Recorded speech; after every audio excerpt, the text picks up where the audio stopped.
अगर आपके पैरों में उभरी हुई नसें हैं, बड़ी बड़ी नसें हैं जो दर्द देती है, जलन देती है, या फिर आपके पैर में ब्लैकिश पिगमेंटेशन होने लगा है, आपकी स्किन काली पड़ने लगी है, तो इसे वेरिकोज वेन कह सकते हैं।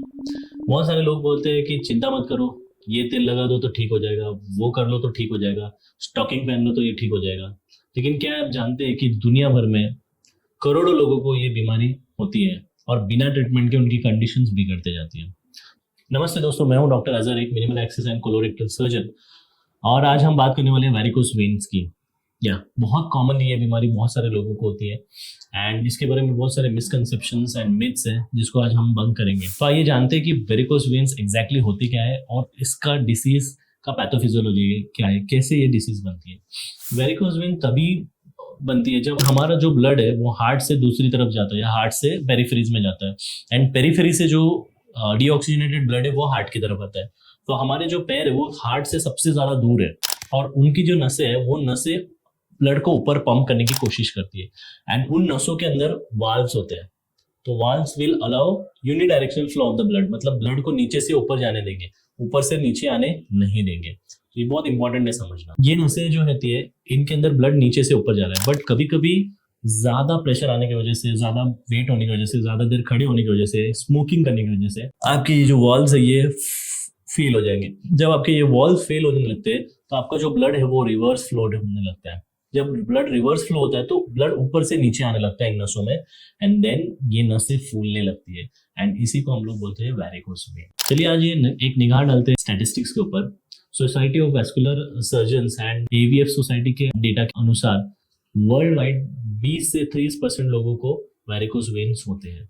इंडिया में रिसेंट हॉस्पिटल बेस्ड सर्वेज में ये पाया गया है कि 6 to 10% adult, almost 6 to 10% of the adult varicose vein से सफर करते हैं। स्पेशली वुमेन्स ज्यादा सफर करती है और लॉन्ग स्टैंडिंग प्रोफेशनल लोगों में ये ज्यादा कॉमन देखा जाएगा, जैसे कि ट्रैफिक पुलिस के अंदर या फिर long standing any profession which will involve, जैसे टीचर्स हो गए, सर्जन्स हो गए, इनके अंदर ये वेरिकोज वेन्स काफी कॉमन होते हैं। तो इसके सिम्टम्स क्या है?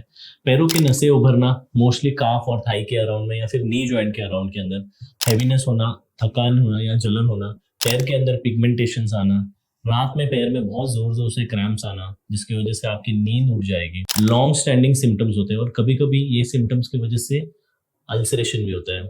एक बहुत ही काइंड ऑफ कॉमन सिम्टम ये भी देखा जाएगा कि ये नसें इतनी फूल जाती है कि कभी कभी उसके स्किन के ऊपर अल्सर होके ये ब्लीडिंग चालू कर देती है। कुछ लोग इतना होने के बाद भी उसको इग्नोर करते रहते हैं। मैंने काफी सारे ऐसे पेशेंट देखे कि जो ये सिम्टम्स इग्नोर करते रहते हैं। स्टडीज ने देखा है कि 80% ऑफ द पेशेंट ये सारे सिम्टम्स को इनिशियली इग्नोर करते हैं, ये सोच के कि ये फटीग है, ये तो होता ही रहता है, ये काम की वजह से थकान हो रही है।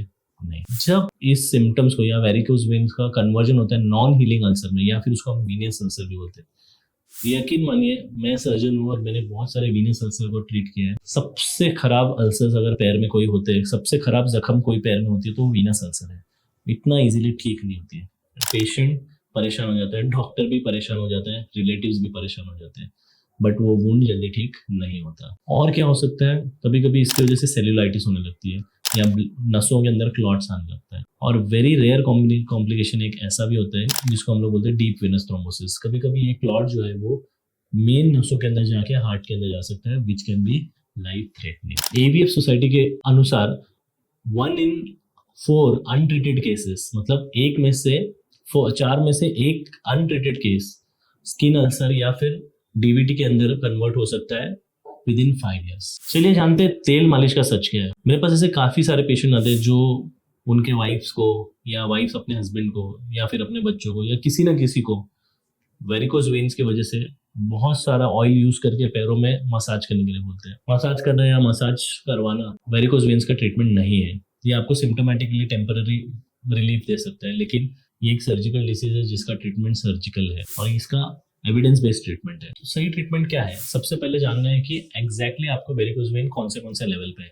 ये आपके जांघों से लेके आपके एंकल्स तक हो सकती है।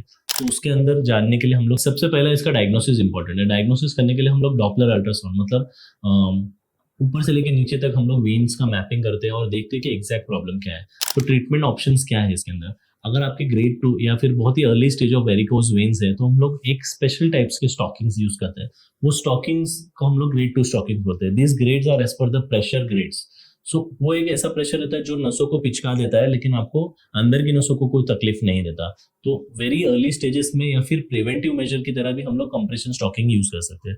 बहुत सारे सर्जन जो प्रोलॉन्ग स्टैंडिंग करते हैं या फिर टीचर्स, गार्ड्स, रिटेल वर्कर्स इसका इस्तेमाल कर सकते हैं। इसके बाद आता है एक सर्जिकल ट्रीटमेंट जिसको हम लोग बोलते हैं एंडोवेनस लेजर एब्लेशन या ईवीएलए या ईवीएलटी। सो ईवीएलए के अंदर ये होता है कि एक लेजर फाइबर के जरिए से हम लोग वेरिकोज वेन को पूरा एब्लेट कर देते हैं, मतलब पूरी वेन्स को हम लोग जला देते हैं, जिसकी वजह से वो डायलेट नहीं होती और सिम्टम्स आपके कम हो जाते हैं। According to the SVS 98 to 99% success rate है। सिमिलर प्रिंसिपल्स पे काम करता है रेडियो फ्रीक्वेंसी एब्लेशन। उसका भी काम यही रहता है कि वेन्स को पूरी तरह से ब्लॉक कर देना, जिसकी वजह से आपका प्रेशर नहीं बढ़ेगा और आपके तकलीफ और सिम्टम्स कम हो जाएंगे। इसके बाद एक थेरेपी आती है जिसको हम लोग बोलते हैं फोम स्क्लेरोथेरेपी। फोम स्क्लेरोथेरेपी में हम लोग एक स्पेसिफिक केमिकल का फोम बनाते हैं एंड उसको वेन्स के अंदर इंजेक्ट करते हैं, जो केमिकली वेन्स को एब्लेट कर देता है या जला देता है। बहुत एक लास्ट ऑप्शन है जो पहले ज्यादा करते थे, अभी उसका फ्रीक्वेंसी कम हो गया, उसको सर्जिकल लाइगेशन या स्ट्रिपिंग बोलते हैं, जिसमें सर्जिकली हम लोग पूरी वेन बाहर निकाल देते हैं। अभी चलिए कुछ स्टैटिस्टिक्स की नजर डालते हैं। मॉडर्न टेक्निक्स जैसे कि endovenous laser ablation and radio frequency ablation are considered as gold standard with 98% of vein closure in expert hands and with less than 22% of recurrence at 1 year. So EVLA and RFA are very good options. आपको बहुत easily treat हो जाती है, बहुत सारे complications आप इसमें prevent कर सकते हैं। चलिए जानिए, देखते हैं कि what are the risk factors. कौन से रिस्क फैक्टर्स है जिसके बारे में आपको पता रहना चाहिए कि ये रिस्क है या रिस्क इन चीजों में, इन लोगों में बढ़ जाता है। सबसे पहले लॉन्ग स्टैंडिंग जॉब, सर्जन्स का जॉब हो गया, गार्ड्स का हो गया, टीचर्स का हो गया, सिक्योरिटी पर्सनल का हो गया, पुलिस का हो गया, ट्रैफिक पुलिस का हो गया। जहां पे भी प्रोलॉन्ग स्टैंडिंग है, it is a must to get screen for varicose vein. Second very important risk is pregnancy. Pregnancy में there is a venodilation effect naturally, तो जिसकी वजह से वेरिकोज वेन्स की सिम्टम्स बढ़ जाते हैं। Third is very important is obesity. ये आपके रिस्क को 200% तक बढ़ा सकता है। जितना आप ओबेस रहोगे, आपके वेन्स के कॉलम पे उतना प्रेशर आ जाएगा। One more important factor, risk factor is family history. कई बार हम लोग देखते हैं कि जो फैमिली की जेनेटिक बनावट है उसी के हिसाब से ज्यादा वेरिकोसिटीज होती है। And last but not the least, smoking and sedentary lifestyle. Smoking आपके वेन्स के वॉल्स को काफी वीक कर देता है, जिसकी वजह से प्रेशर्स बढ़ने लगते हैं। Indian journal of vascular and endovascular surgery की रिपोर्ट में बताया गया कि varicose vein 27% of the nurses में and 34% of the retail workers में थे जो मोर देन 6 आवर्स खड़े रहते हैं। टिप्स फॉर प्रिवेंशन, तो आप वेरिकोज के प्रॉब्लम्स को प्रिवेंट करने के लिए क्या कर सकते हैं? बहुत इंपॉर्टेंट है कि वॉकिंग करना। अच्छे से वॉकिंग करने से आपके काफ मसल स्ट्रांग रहते हैं एंड सुपरफिशियल वेन्स भी स्ट्रांग रहती है।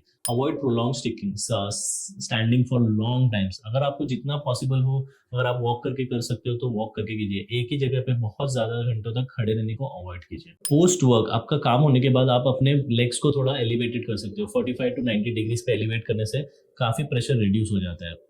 Very important is class 2 stockings या फिर सपोर्ट स्टॉकिंग्स आप यूज कर सकते हो ड्यूरिंग योर वर्क।